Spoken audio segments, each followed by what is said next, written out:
What's up YouTube, this your boy Perfect Cell, and right now this video is going to be a little personal.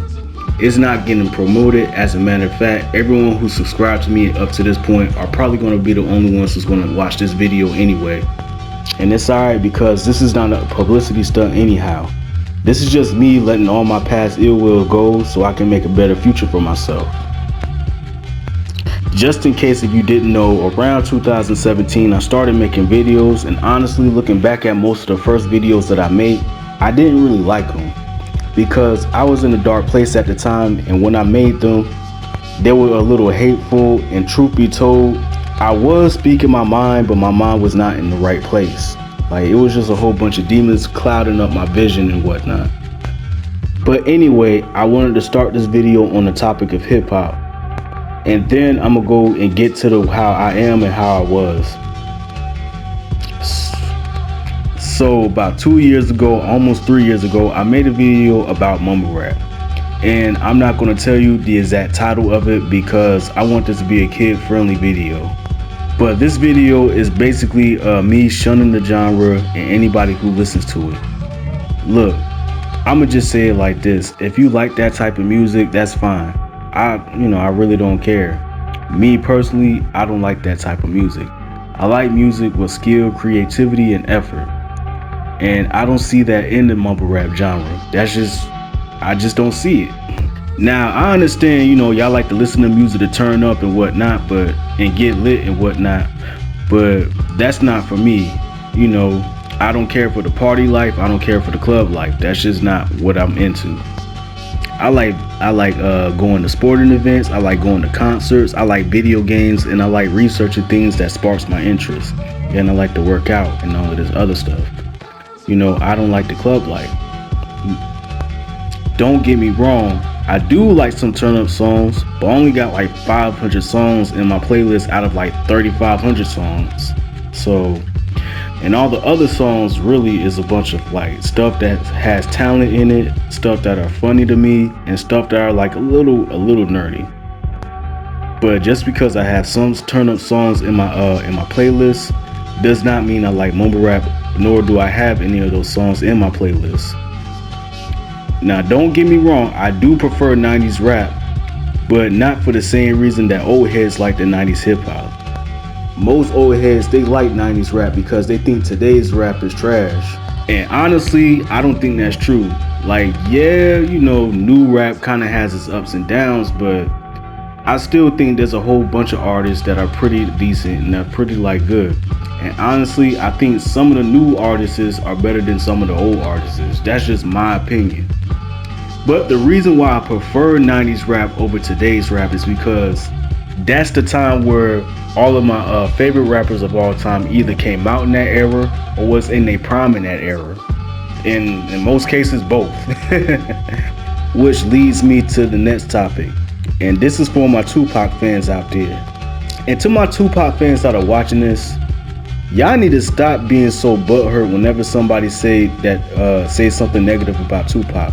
Or y'all, and most importantly, y'all need to stop being so butthurt when I say that Pac is overrated. Because when I say he's overrated, I am not saying that he's trash. I never said that he was trash. When I say he's overrated, I'm saying it because people say that he's the GOAT and all, but they don't even know why they even saying that he's the GOAT. They just say it because other people say it. And people say, oh, but his music has substance. Yeah, you're right. His music did have substance. But you're saying that he's the only rapper who had substance? Shoot, what about Nas? What about Q-Tip? What about Common? What about Ice Cube? What about Black Star? What about KRS-One? Or better yet, let's go even further into the new school. What about Kendrick Lamar? What about Big Crit? What about J. Cole? What about YB and Cordae? You telling me that all of those rappers don't have substance in their music? Oh, but he's a lyricist. Pac had them lyrics. If you're saying that if you're saying that Pac is more lyrical than Big L, Biggie Smalls, Outkast, RZA, Killer Priest, etc., then I don't know, maybe you need to listen to some more hip hop. That's just my opinion. Oh, but he's a thug. Okay. What does him has to be being a thug has to do with him being a good rapper? I mean, don't get me wrong. I know plenty of good rappers who are thugs or have that thug image, but I also know some rappers who are thugs and have that thug image and are like terrible rappers. So, what are you saying? Your point is, hey, at the end of the day, if he's your favorite rapper, I ain't mad at that. Shoot, if he's your favorite rapper, that's fine. I ain't tripping. Because he is a good rapper, and I'm not knocking him, like, so that's okay. I'm just saying, if y'all saying that he's the GOAT, y'all need to like reevaluate everything. And also, y'all also need to get out y'all feelings whenever somebody says something negative about him. Also, while you hating on this new rap and this new hip hop, talk about hip hop is dead and all that, it's the best genre right now. So why are y'all hating? Just because they rap style is a little different from back then. Also, y'all need to stop acting like the 90s was so perfect, because it really wasn't. Like, don't get me wrong, I do like 90s hip hop, but the 90s weren't perfect, and I'll be the one to admit that. I'm just saying, in the 90s they brought us good artists like the Wu-Tang Clan, Nas, Eminem, Jay-Z, Biggie Smalls. But the 90s also gave us MC Hammer, Vanilla Ice, and Jadakiss and Foxy Brown, and Marky Mark and the Funky Bunch. So yeah, the 90s was not perfect. They had some terrible artists too, so yeah. Oh, but Sel, the 90s was so positive and uplifting. Oh really? Then explain this. I swear to God, I wanna just slip my wrist and end this bullshit. Throw the magnum till my head threaten to pull shit, and squeeze until the bed's completely red. I'm glad I'm dead, a worthless fucking Buddha head. And this. By the way, when you see my dad, yeah, tell him that I slit his throat in this dream I had. I don't know about y'all, but I don't see anything uplifting about committing suicide or killing your father. Oh, but Sel, new school rap is so degrading. Fair enough. Yeah, new school rap does kind of like degrade women's groups, kind of objectify like different groups like gay people and all that other stuff. But are you telling me that this song is not degrading right here?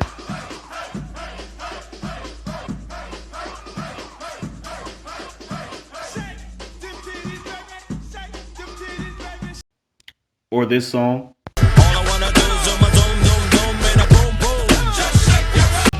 Now, when I play all those songs and expose them for what they really mean, I'm not hating on them at all. As a matter of fact, I love these songs, but I gotta tell it like it is and say that they did not really have any substance, nor did they promote any positive messages. Oh, but the 90s was all about unity. Okay, respectfully, I beg to differ, because last I checked, the biggest feud in hip hop history was the East Coast West Coast feud, which happened in the 90s. I don't really see any unity in that. Look, I'm not saying it's wrong to have an opinion about new rap or old rap or whatever it is that you like or don't like. All I'm saying is this: young people, there's nothing wrong with checking out old masterpieces, and if you don't like it, at least you checked it out. And old people need to stop attacking my generation for liking stuff that y'all don't like. And also, y'all need to stop attacking us for doing these crazy things and whatnot. Cause guess what? When y'all was our age, y'all did the same old thing. So y'all need to cut it out. Now I got that out the way. Now I want to talk about what has been going on with my life.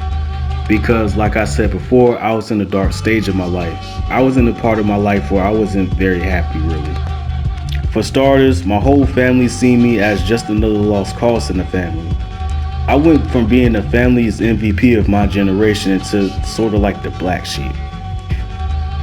And most of it had to do with me following in everybody's direction but my own. And then soon I ended up being like my man YB and Corday said, I became a lost boy. I was drinking a lot to get by. And I know what you're thinking, and no, I did not become an alcoholic. Thank goodness for that. I was in debt. I was in a toxic relationship. I was homeless. Like everything was just bad in 2017 and early 2018. It was like I was in a series of unfortunate events. It was just embarrassing just to go through that. And around summer of 2018, I pretty much shut down like everything that's been going on in my life. Shut my down from society and gave it all the rest, really. And from the natural order of society, I kind of like shut away from that. Honestly, I kind of felt great. I was learning myself. I took the time more into myself, figuring out who I am and what I am. And just like YB in the court also said, I was a lost boy, now I'm found. I was thinking about what I like and started doing things for me and what I want to do and what was important to me. All my life, like at that time, I've been so hell bent on seeing what's important to the next person or what the next person might like. But I was like, what about me? It's only one me and you only live once. But along the way, I also learned the harsh reality of the world and its business. And I learned that life is not a movie. Because in the movie, the good guy always wins. The man who is nice to people all the time always get a happy ending. But see, all of that is in the movie for a reason. Because we wish all of that is real, but it's not. It's it's sad, but it's true. It's not real. The nice people don't get what they want. The good guy don't get what he wants. And they say all the time that you spend to yourself is Satan's time. That's not true at all. All your time spent on yourself is your time to be a better person, depending on how you use your time. And I'm using my free spare time to lose weight. I'm using my spare time to learn new things. I'm using my me time to make more videos. It all depends on how you use your time. And I hate to say this, but shoot, at the end of the day, the evil always wins, whether you like it or not. Think about it. Guess who's our president right now? A jerk. And guess what? Your boss might be a jerk too, but you can say what you want about him, but at the end of the day, he's the boss and you ain't. So, say what you want about them. Because at the end of the day, they're always going to get the last laugh while you're still working a big loss, saying to yourself, I don't deserve this. I'm sorry, but if you're a nice guy, you do deserve it. It's just the way it is. I didn't make the rules, It's just the natural order of things. Like I said before, I had to do things for me. I had to do things to make me happy. Not to make my friends happy, not to make my mom happy, not to make nobody happy. Because at the end of the day, you can't make nobody happy, and other people's happiness is not your responsibility. So with that being said, I do things now to make me feel good. But yeah, man, around late 2019, I ended up turning the whole hard drive of my life back on, and I rebooted myself. I'm slowly but surely rebooting myself. I took all the lessons I learned in my shutdown phase and I applied it into the new reboot life of myself, being aware of the world. I guess what I'm saying is, basically the whole year that I kind of like been like at this whole window right here, it's kind of like me having an epiphany about myself. But now I'm back to my old self. Well, I might say my new old self. And I'm here to be the best that I can be. But anyways, I just wanted to let you all know all of this before I go further with this YouTube channel, so I can let my past to the light before somebody tries to slander me or whatever you. If I ever like run for office, somebody be like, oh, Perfect Cell made this video and all this other stuff. Nah, I'm just playing. But anyways, y'all, that's all I had to say. This is your boy Perfect Cell, and I'm Ghost.